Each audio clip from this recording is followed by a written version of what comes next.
Ningizimu Afrika, Mzansi, sanibonani, nginibingelele.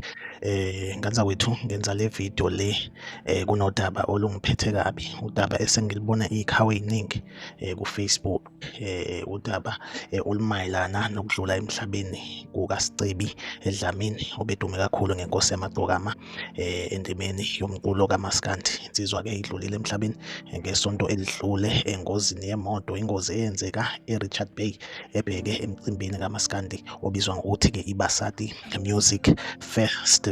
Washona-ke emarobhothini, kuthiwa ingozi yenzeka emarobhothini ngase-Elomed Hospital e-Richards Bay. Engicabanga ukuthi abalimala bathi ma belimala base mhlambe-ke bengeniswa kuleso sibhedlela. So nganzakwethu kuningi ukukhuluma kwabantu ey'nkundleni zokuxhumana since abantu bengalitholi iqiniso, engekho ophumela obala kubantu abafika esigamekweni esingabala uKhuzani, Mpungose noMontencane, Zondi bafika-ke esigamekweni emva kokwenzeka kwengozi. Kodwa-ke abantu abebekulindile ukuthi-ke mhlambe uKhuzani uzokwazi ukuthi anabe a-explain ukuthi kahle kahle kwenzakalani. Kodwa-ke uKhuzani lokho akakwenzanga, uchazile-ke isizathu sokuthi-ke angakwenzi.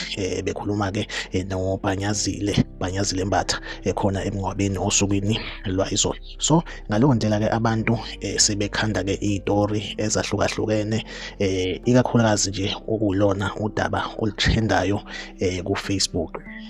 Abantu bathi uMroza Fakude owashayisa uSicebi inkosi yamagcokama Dlamini, of which lokho ngicabanga ukuthi ku-wrong kakhulu, kudicilelwa isithunzi sakhe phansi. Njengamanje ngicabanga ukuthi abantu lokho sebekuthathela ekuthenini inkosi kamagcokama ibikubeke kwacaca isaphila ukuthi uShuni ebiwucula ubukela kuMroza Fakude, of which lokho uMroza nakho ebekujabulela yena ngokwakhe. Sibonile-ke ukuthi uSicebi uShuni wakhe ugcine uhlukile, naye wagcina ezwakala-ke eshaya ngoShuni wakhe uhlukile, noma-ke ekubeka kucace ukuthi uShuni wawubukela kuMroza. So nganzakwethu okunye-ke futhi okuvelayo ukuthi uMroza Fakude akazange ebe khona emngcwabeni kaSicebi Dlamini. Lokho kungamabunge, nasi isithombe siyakhombisa ukuthi uMroza ebekhona emngcwabeni kaSicebi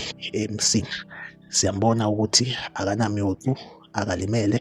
Engicabanga ukuthi mawukuthi kunemoto eyashayisa imoto yoSicebi, ngicabanga ukuthi-ke udriver naye owayephakathi wayelimele. Nangu uMroza siyambona ukuthi akanamyocu, uyaphila. So ngazakwethu lento mina ingiphatha kabuhlungu kakhulu, izodala nje uqheke olukhulu kubaculi bamaskandi. Kodwa-ke esingakuthemba futhi sikulindele, njengoba kukhona-ke abasesibhedlela abalimele, mhlambe-ke sekuyoba yibona abayofike babeke kahle isitori sinjengoba sinjalo. Kodwa leyo ukuthi uMroza abantu abayeke ku-Facebook. Ningizimu Afrika, like ivideo, nisubscribe kwi-channel, niphinde nikhomente kwi-comment section ningitshela ukuthi nina nizizwa kanjani ngalezi zindaba lezi. Izibuthane TV izohlezi ikhona la inilethela-ke indaba esematheni usuku nosuku. Asihlangabezane ngokuzayo.